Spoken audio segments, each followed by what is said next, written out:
I'm Mark Calley in Mr. Saltwater Tank, and this is Mr. Saltwater Tank TV. Every year, die-hard reef junkies from across the nation and across the world flock to the Marine Aquarium Expo of North America, also known as MACNA. And every year, it just keeps getting better. Why don't you come with us, Mr. Saltwater Tank? Okay.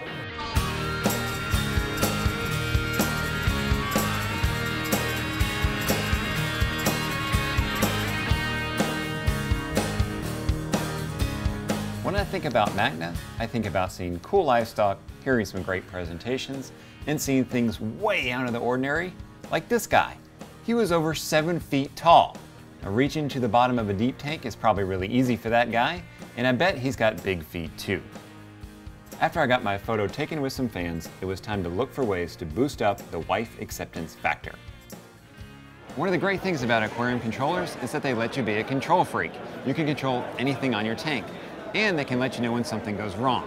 I'm here with Terrence from Neptune Systems, the maker of the Apex controller that I have on my tank. This looks like a new water on the floor detector. Tell me what this is. Yeah, we call this the Advanced Leak Detection Module. We look at this as something that solves the wife factor, right? Wife acceptance factor. Exactly. It just went up you go with to get Exactly. You go to put an aquarium, you got a beautiful house, and you say, honey, I'm gonna put this in the living room. And she goes, I don't think so. You say, don't worry about it. I got an Apex. And we've got the Advanced Leak Detection. So this water on floor type of sensing? Exactly, except this unit connects right into our Aquabus, plug and play. 4 probes, 4 sensors, 2 different types. One that's low profile that you see here that slides under your carpet. Okay. And one that's a little bit higher up, but it's got some mass. So you can set it on a solid surface like inside your sump, or if you have hardwood floors, right next to it.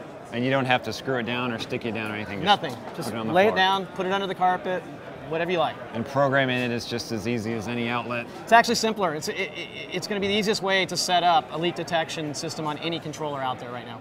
No more wiring, none of that? Nothing. It's plug and play. In fact, it just uses a standard like phone jack. Okay. Just like that. Plug it in, throw it on the floor, yeah, and even I'm ready to go. Exactly. Even I can do it because I'm not a DIY guy. Speaking of even things that I can do, I'm noticing it looks like a new web interface over my shoulder. Go take me over here and show me this. Okay, absolutely. Terrence, wait. What is this? That's the new webcam integration right into the Apex dashboard. So I can view my IP, I take it, IP webcam, right on the webpage. Yep, live. Perfectly live along with everything else in your Apex. So this is the new web interface to the Neptune, the Apex. Built right into the firmware in the Apex. All my outlets, all my MAC graphs, everything. All of the outlets, you can switch them on and off, switch on and off profiles, check all of your different parameters from your probes, temperature, of course, salinity, all of that. So all this, I can drag and drop it, arrange it any way that I like. You can expand, shrink the graphs, drag and drop them anywhere you want. Multiple tanks, you could obviously, on the same Apex, put them up there. Okay. Switches, so any outlets that you have that you always are frequently switching on and off, you can have them up there. So if I have multiple tanks, I can view them all on this one interface. Exactly, so if you had a number of modules, Apex modules, you'd have temperature, pH on different tanks. You could plug them all into the same Apex base unit. Right. And then you'd be able to monitor them all from the same page. If I'm outside of my home, I've set up my Apex to access it outside of my house. I'll still get the same view. As long as you have a web browser, even on a mobile device, when you're outside of your house, you'll see exactly what you see here. You'll be able to see exactly what's going on in your tank from wherever you are in the world. Speaking of anywhere in the world, I'm hearing a nasty rumor that you guys now have a 240 volt version of the Apex out. Absolutely. There's been people all around the world wanting to get into the Apex game. I like that. Now we've got a 240 volt Apex EB6. And that one happens to have the UK outlets on it. Okay. Because this is a first run production. We will have one that has a universal outlet that'll work for all the continent as well as the UK, Asia, everywhere. People have been asking me for this for a long time. Glad to see that you guys got this out. I know it's going to be popular. Yeah, absolutely. And everything else you got, it only keeps getting better. Yeah, absolutely. The Android app that we've got that's just released into beta as well. We've got other stuff to show you. Perfect. Thanks, Terrence. So there's some big changes that come in small packages. But MACNA, the most famous saltwater tank trade show, well, it took place in Texas this year, where everything is bigger. So I wanted to see some big tank equipment. Of course, I know where to go to get that. If you've been watching Mr. Saltwater Tank, you know that my new sump was made by Reef Creations, and you know that I love it. But what you might not know about Reef Creations is that they make some really big gear for really big tanks, such as this media reactor. Now this bad boy will go on a tank that's up to 6,500 gallons. The reactor chamber itself holds 11 gallons of water and 10 gallons of media. Now you're probably thinking, well, how in the heck would you ever take this big media chamber out and clean it? Here's how. take off the lid, and then pull out the sleeve of media. Dump it out, clean it out, reload it, and you're ready to go, leaving the center chamber completely intact. And as an added bonus, the lid has a nice little screen here that you can take off and clean as well. So if you're thinking about going big and you want top quality gear, check out my Reef Creations. All right, monster size gear is cool, and I've always said, you didn't get into saltwater tanks for the equipment, you got into it for the livestock. So let's see some fish. Designer clownfish are a hot new trend in the saltwater tank hobby. I have some in my tank, they look great, and the best news is that they're captive bred. I'm here with Seth from Pro Aquatics. You guys have some great clownfish, but you have some other species as well. Tell me about that. Clownfish allow us to get into other species like the lookdowns. We're really proud of our lookdowns. As far as we know, we're the only ones in the world breeding them, and we're excited to be able to offer them to the hobby and to public aquariums as well. So lookdowns, usually they're a fish only with live rock fish. Are they reef safe? We know they pick on crustaceans and little fish, but as far as we can tell, they'll leave their corals alone. We talked about clownfish and lookdowns, but you guys have some great gobies, blennies, and some spectacular looking dotty backs. Yes, we do a lot of fish other than clowns. We do a bunch of species of blennies, a bunch of species of gobies, dotty backs, several cardinals. We do some food fish as well that you should never put in a tank. Lookdowns sometimes, but we do cobia and pompano, and we sell those to public aquariums. I just heard about you guys about a year ago. You seem like a relatively newcomer. Tell me about the background of Pro Aquatics. In 2004, the company was completely wiped flat by a hurricane. We're on the beach in Vero Beach. Working on a beach can't be bad. Come on, Seth. It's not bad, but come hurricane season, we do a lot of this. That happens in Florida.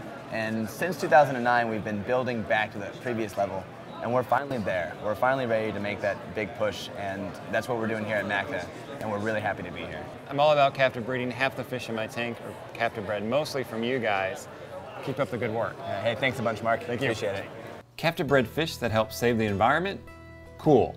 But what about something that will help keep you from pulling your hair out? I'm here with Ike from Eco Exotic. Ike, you guys are all about modularity. Looks like you're taking a leap now into controllability. Usually when people think controllability, they think complicated. You guys want to keep it simple. Yes, we want to keep it very simple, very easy to use. How simple is that? It's all plug and play. You simply plug it in. There's no wiring involved. There's no screws involved. There's no wire nuts involved. It basically plugs into all of our products. There's no computer required. You basically just use this little handheld remote. That's it. And you program the time of day, and all of the features are built right onto here. So everything's off here. Yes, the timing schedules are all built into here. We have a little cloud cover feature. Turn your moon lights on and off. You can turn the lights on and off. It's all right here. Ike, you said this will dim your light. Sometimes when we dim LEDs, we can see stair steps, but you said it doesn't do that. Correct. We use PWM, or pulse width modulation. So it's a very smooth, gradual changing. As you can see, we're fading the lights in and out here. There's no stair stepping. You will not see that with this type of dimming. Really? We tried to make it very natural looking. Panorama Pro modules, stunners, what else can we control off the controller? Stunners, Panorama Pros, the Panorama Marines. We have a version for the Canons. Does it even work on the Eco Pico? I'd actually work on the Eco Pico.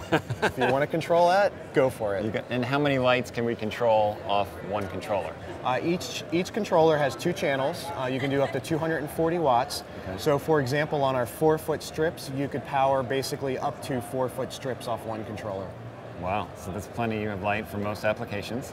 For most people, yes. And if we got a 24-inch tank, then we could have 8 lights. You could, sure. Plenty of light. Plenty of light, absolutely. Wow. Well, I like it. It's easy. A lot of people get freaked out when they have to wire things or control things. Even with software sometimes, this is a no-brainer. It's very, very simple to use, and we wanted to keep it that way. There's no computer required. No software. Just control it right via your hand. Awesome. That's what I like about you guys. Simple, but it works great. Great, thank you. Thanks, Ike. Yep. Eco Exotic's one-touch controller is simple, and I can't forget about you DIY guys and gals that would rather make your own LEDs. So what about almost making your own LEDs? When it comes to LEDs, you can do the pre-manufactured route or the DIY route. And I'm here with Randy from Build My LED. You're saying this is a way to DIY without DIYing. Explain. Well, what we've done is we've set up a website that allows users or customers to come online and build their own light fixtures. So they select the length of the fixture, the color spectrum that they would like and the beam width. You got red, whites, cool whites, royal blues. We have everything from 6,500 Kelvin down to 450 nanometer in the blue range. Okay. So it's a fairly good spread and fairly good coverage at each of the wavelengths. How many watts is each LED? Each LED is 1 watt. Okay. And you can dim these? You can dim them. They're 0 to 10 volt dimmable. And you also have optics on this. Yeah, what we have is we have a reflector design that actually produces a 30-degree beam. Okay. And then we've added a window with a lenticular lens that will spread the beam from the 30 degrees to a 60 degrees or a 90-degree pattern. What are we looking at? Time I place my order, time to ship? From order placement to ship, we're looking at a 2-week turn initially. Fantastic. Well, this is a way to do it yourself without doing it yourself. But you can customize everything all the way down to the beam angle and the color, and you're giving people data about what kind of light output, what is the spectrum to make sure they're getting what they're supposed to get. Absolutely. Looks great. Thanks for showing it to me. Thank you. So I've seen super easy, super customizable, and what about straightforward, no frills, yet still effective? The biggest theme I'm seeing this year at MACNA is controllability when it comes to LEDs. And ReefRite, who is one of the first companies to make LEDs for saltwater tanks, has just come out with their own control box, which is pretty slick. Let me show it to you. So here's the ReefRite Control Box. On the front, manual control knob, turn it up, that's really bright, and turn it back down. Now, this is what caught my eye. These plugs here are for 0 to 10 volt controlling capabilities. That means those of you that have an Apex tank controller, you can plug right into the box and dim these lights. If you don't have a tank controller, you always have the manual control knob here. All you gotta do is plug in some cords in the back. One box will control up to 120 watts of lights. These 3 bars here are about 110 watts. Now, if you've been watching Mr. Saltwater Tank, you know that I had a ReefRite bar as actinic supplementation against my metal halide lights on my old 90-gallon aquarium. So if you're still running metal halides and you're looking for a T5 or compact fluorescent replacement, ReefRite's LED bars are a great answer for you. And if you want to go LEDs, ReefRite's LED solution is great as well. You got the controllability in the box or through your Apex tank controller. I'll admit it, I'm a reef junkie and I'm a gearhead, and there's plenty of great gear to see here at MACNA. But one of the really great things about MACNA is playing jokes on your friends. Remember Ike from earlier in the show? Well, Ike's a great guy with a good sense of humor. So let's have some fun with Ike. Here's how this thing is going to work. I'm going to take these good-looking ladies from the Thrive booth and have them ask Ike for a free EcoPico tank. Sounds easy, right? Well, I had to bump it up a notch, and I did that by having the girls insist that Ike said that only pretty girls get free EcoPicos. So let's see how this thing turned out. So I heard you were giving away free EcoPicos to pretty girls. Do we qualify? We have none. What are you talking about? That's what I heard. So then I'm the word hearing on the rumors. street. Yeah. That we have free EcoPicos? Free EcoPicos Did to you pretty just girls. No? They just called and said somebody won one. Oh, no. We not in the raffle. But that's You what know we heard. We were you told can get this. the free ones that are here set up. That's just not what I was told. I was told that we get free EcoPicos from you. Who did you hear that from? Oh, just, people around. What do you mean people around? People around. Yeah. Yeah, I don't know. We only have the one we just gave away, that's it. Ah. Oh, Ike, just give the pretty girls an EcoPico already, man. The one that we donated for the button thing. Wait, go over to... Oh, so we don't have to be in the raffle, we can just take it. So basically, we heard that it was a lie if we qualified if we're pretty enough. So you don't have any, or you don't think we're pretty enough to qualify for a free EcoPico. Oh, so this was your way out. This is your way out of it, This huh? is a Okay. Mr. Saltwater Tank thing. This is like punked. I got it. I've been punked. Yes, maybe so. Let's see who else is around that I can punk. Oh look, there's little Stephen Kohler from Ecotech Marine. Now Stephen is set to be married the week after MACNA, so he's a prime target for punking. Let's see how well Stephen holds up around 3 pretty girls. How are you? Good. You remember me? I met you at the bar last night. You said if I brought my friends with me, we could get some free pumps. Oh, yeah? Yeah. Came to see those pumps. We did. So, no, it was. Okay. So can we get a free pump? Sure. No. No? Not even like a discount or anything like that? Maybe if you set up an account with us. Oh man. He led you on so dirty last night. You totally let us on. I apologize. Yeah. Well, that's okay. You really don't remember me, huh? No, I don't. Okay. Show him that picture. Oh, you left your phone. Yeah. And we have a pretty epic photo of you two. We actually have you on camera saying that we can have a free time. Really? Just in case. Yeah. Can I see the pictures? Yeah, Totally didn't fall for it. No, He's you're not totally falling didn't for it. No. You failed. I was not prepared whatsoever, He's like, guys. nope. Clearly you're used to being surrounded by lots of pretty girls, Stephen, as you didn't fall for it. Well, I can't win them all, and there's always next year.